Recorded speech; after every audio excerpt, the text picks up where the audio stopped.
Welcome to FinFactor. I'm your host, Blaine Bertsch, co-founder and CEO at Dry Run Cash Flow Forecasting Software, where we help the office of the CFO leave spreadsheets behind and model everything from cash flow through to complex scenarios with clarity and control.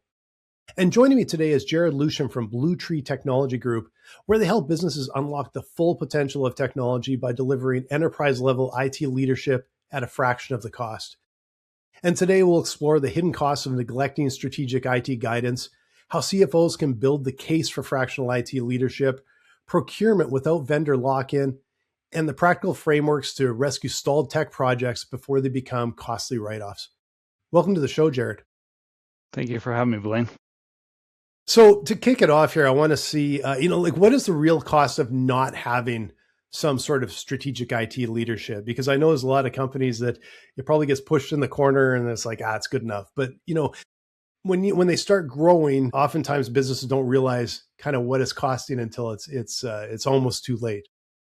Yeah, that's a great question, and one we could probably spend hours talking about. The real cost, I think, to try and attempt to simplify it is often related to thinking about how to define this. Where we see the biggest challenge and the biggest risk realized is when we have individuals within an organization that have been in place in their position, right, for a long time. And we're talking about the CEO, the CFO, and usually whoever's overseeing IT strategy.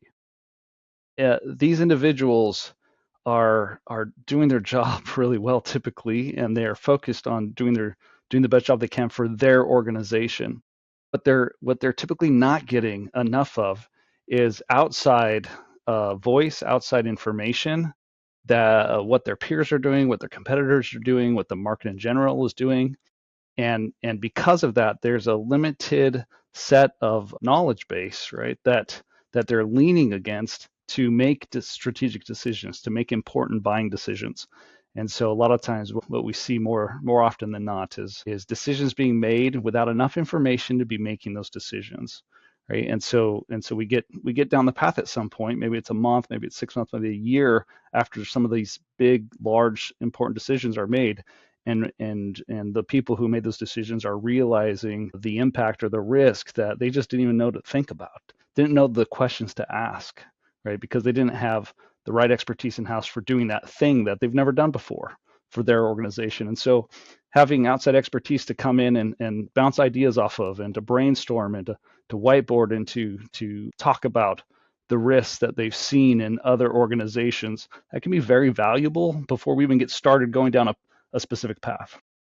Well, and I suspect it's the chronic, you don't know what you don't know. And of course, the leadership, if they aren't IT experts, right? That's why they need some help. And I'm sure they have limited knowledge. They're definitely not an expert in the area. But sometimes it's easy to overlook maybe how complicated and how big the impact is. And can you think of some circumstances where you've seen impact on organizations where they just ignore something and it's kind of caught up with them? Sure. I can give you a couple scenarios. The first one coming to mind is what we see frequently when we walk into a new environment for the first time. This is a new client of ours, right? And I don't think we're alone in this, right? We walk into an organization where we typically have a CFO that has inherited a book of business, right? The books for the organization, and decisions that were made long before they entered the scene. And they're coming in with individuals who were involved in those decisions, who are still involved in managing the day-to-day operational side of the decisions that were made. And they only have the information that's provided to them. And they have to trust their people. They have to trust the team. But what we often see in coming in and providing a separate set of eyes is we learn things that they just couldn't know walking in the door, and oftentimes is unforeseeable, right? Like redundant technology, redundant systems.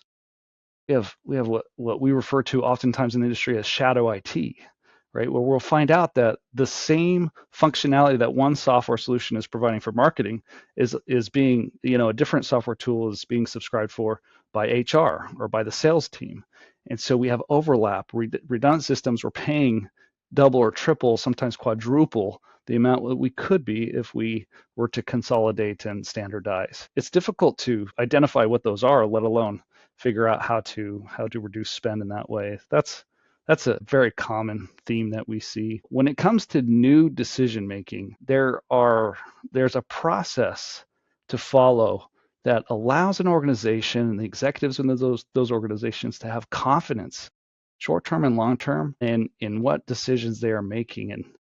And most organizations require a certain level of subject matter expertise in different areas to have that level of confidence.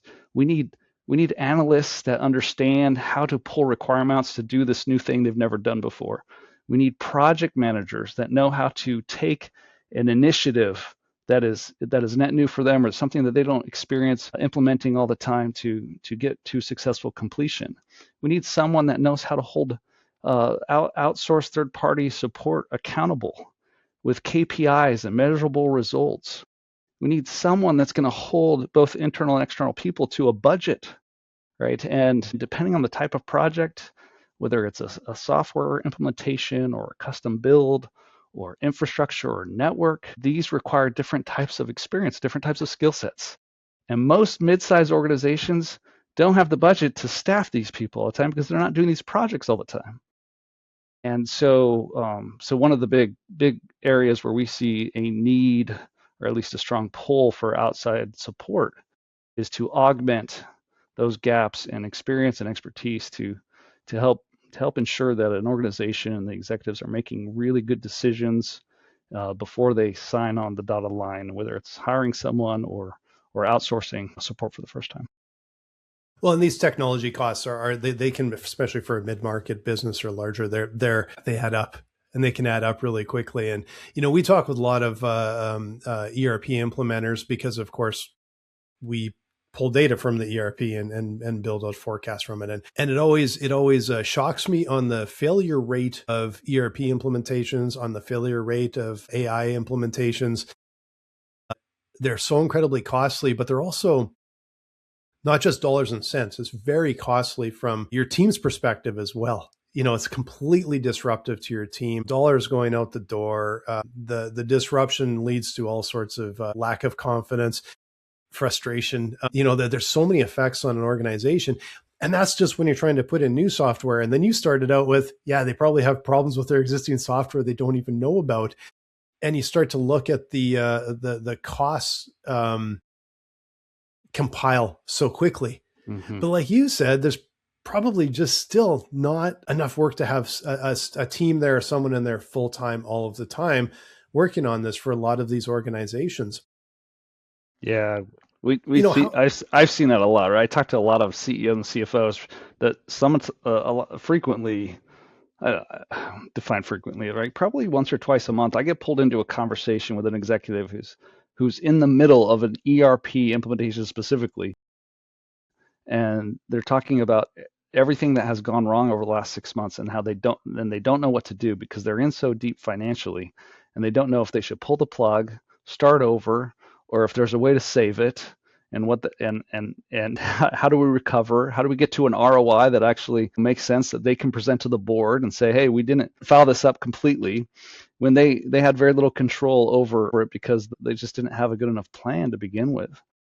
And that's a challenging position to be in. But there's typically a way out, but it can be very costly and very complicated to do so. But it's very common. It's not, executives out there shouldn't feel alone in that. It's very common. It's hard to do, especially big transformational projects like ERPs, especially migrations. If we're doing an ERP for the first time, that's a little more simple. Not simple, but more simple than a migration. But it's always challenging. Yeah, and on the ERP side, it's probably almost always a migration. Because the businesses will generally start with a small accounting platform and work their way up, right? And in a whole pile of spreadsheets. It's the landmines are everywhere with something like that. And it's, and just talking, like I said, I had a meeting with a friend of mine yesterday that does ERP implementations, and he was, he's sharing with me some of the, it's like, hey, they could have done this and then they didn't. And then this happened and this happened. And then, by the time they were done, the costs had quadrupled, and the costs are in the hundreds of thousands to start with. Right. It's amazing the impact it can have on an organization. So I know, like we talked a little bit about IT, and you were talking about just some of the other technology overlap. What are some of the areas that are maybe missed? Like how broad is this technology spectrum where you see gaps and mistakes being made, where it's costing organizations a lot of money? So one of the things that I'm spending a lot of time trying to socialize and make known in the public space is, if you don't have control over your vendor contracts, your vendor spend, address that now. We have a lot of organizations out there that have been working with the same third parties for a long time because they've been in business for a long time. They look at these folks as partners, but we find out down the road, usually when it's too late, that because we're making some strategic decision that's gonna impact, our third party support, or make it null and void, that we're maybe locked in for an auto renew term that goes on for 3 to 5 years, or there's a level of support and integration required with those third-party systems that we just haven't taken into consideration early enough, and there's a cost component to that. So there's a lot of waste, a lot of wasted spend around vendor services that could have been avoided, that can be avoided by simply gaining control over the contracts you have, reviewing them, and then having a system to manage those contracts and provide automated alerts on when things are coming up for renewal, when the auto renew clauses kick in, things of that nature. So that's a big one. The other is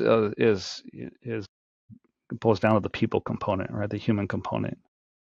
A lot of the time, what we see when it comes to financial decisions is it boils down to a lack of communication, a lack of collaboration. It's just people have the information. It's just, but not one person has all the information. And so a lot of where I like to spend my time, and my team loves spending time, is figuring out how to bring everybody together and have open dialogue, talk, and share and collaborate on what is considered siloed or in one person's mind that's not documented, that's not known by the rest of the group. And then how do we create a framework, a committee of sorts to make sure that we don't lose that communication as we go on.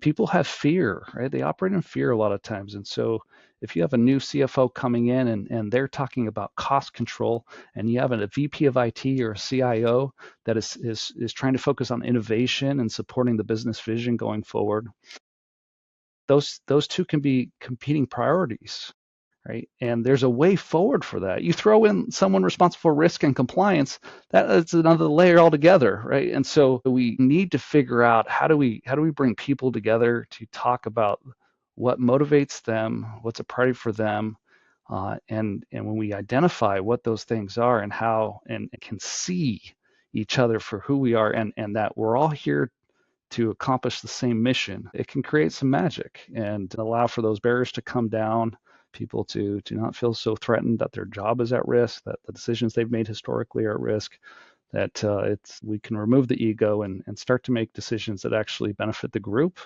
and start collaborating in a more meaningful way. So once you get all that team, basically, okay, we're all on the same page. We understand that we need some systems here. We kind of have a really good idea at multiple levels, from the front line all the way up to management. Like, where can these systems help, and how do you move forward and say, okay, now it's the scary part. We got to go and get some quotes. We got to go to some vendors.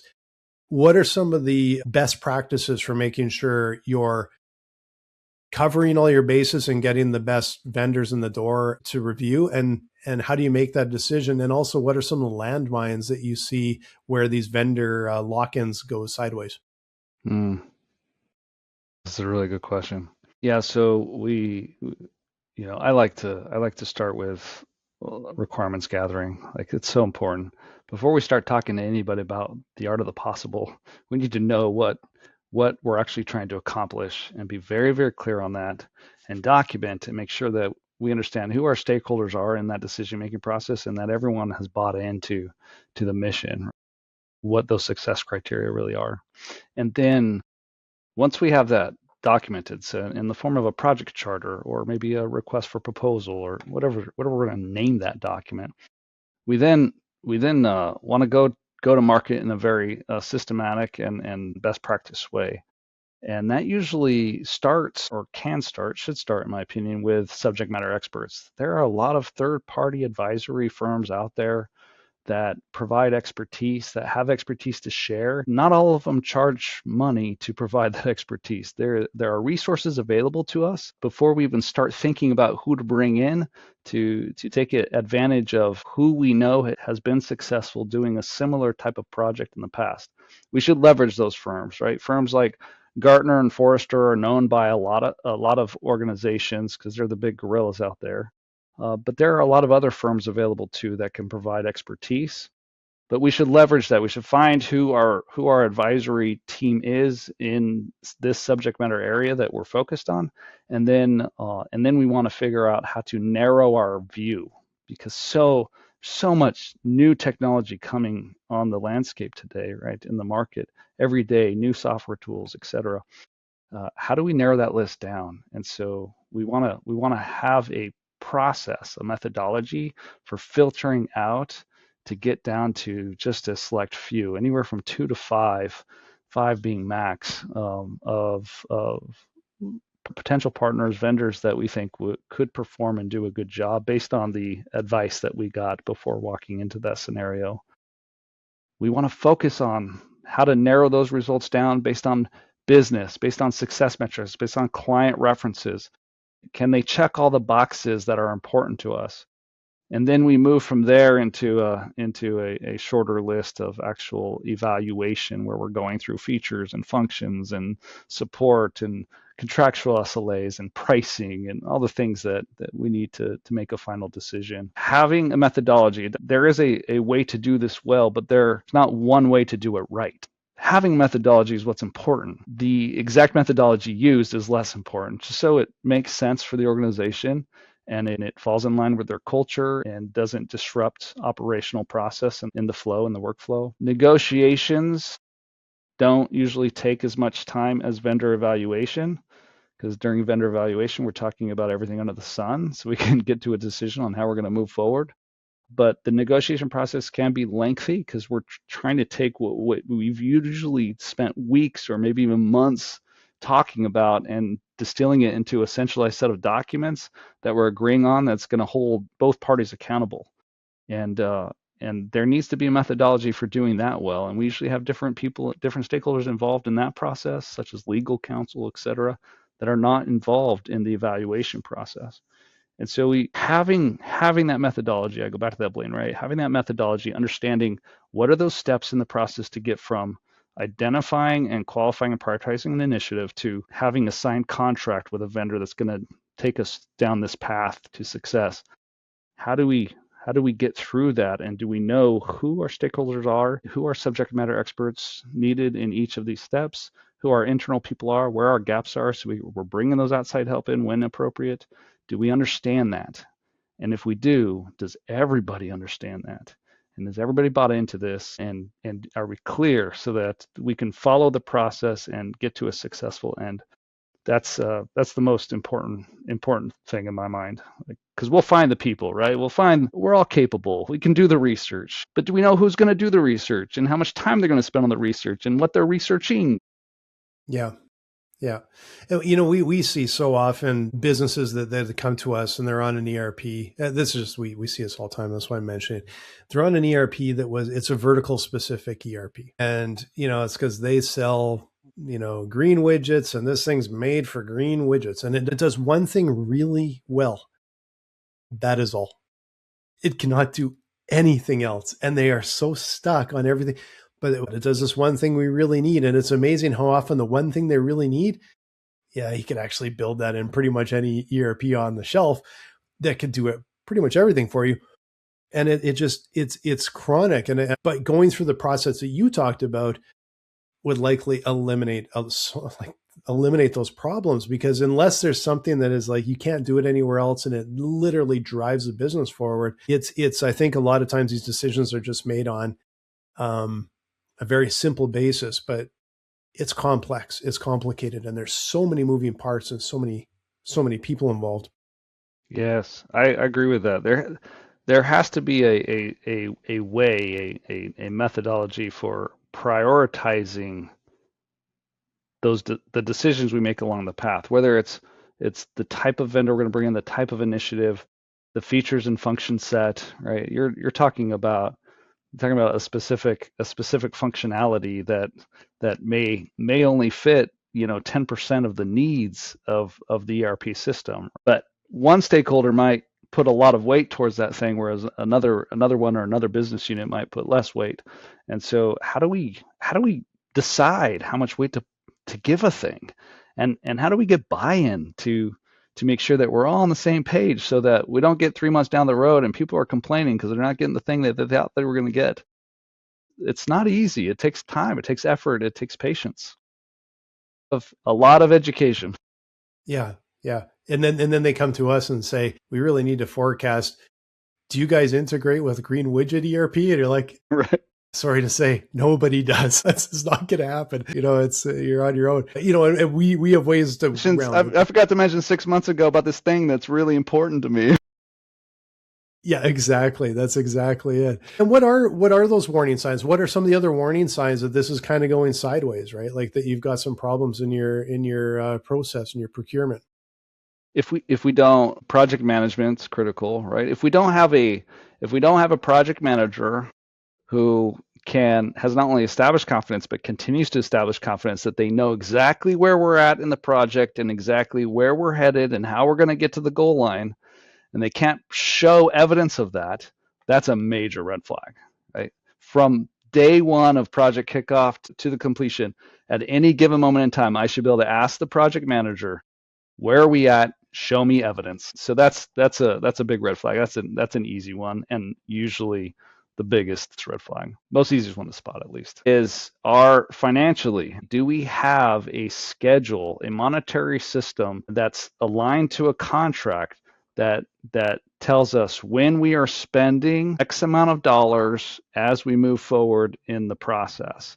And are we monitoring that? Are we managing that? Are we having weekly, bi-weekly meetings, whatever that cadence is necessary is, to check in and say, hey, not only are we moving the project along, but are we where we thought we were going to be, and are we on budget? As scope creep comes in, do we have a system for evaluating those new requirements and making a quick decision on whether or not we're going to incorporate them, knowing there's going to be budget increase required, right? Or dismissing them or adding them to some backlog down the road.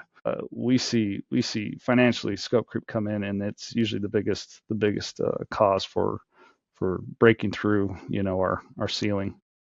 Yeah, and that's a scary term every time I hear it. It just gives you shivers. Cost control is so challenging, and it's not just in technology, right? Just generally, any new project, especially if we haven't done this thing before, or it's been 10 years since we've done the thing, it can impose a lot of risk there. Another flag, stakeholder alignment. We see a lot of times executives have the best intentions. They want to see progress. They have a vision, but when it comes down to actually investing time into making something successful, or to continue to hold people accountable, that can be a challenge.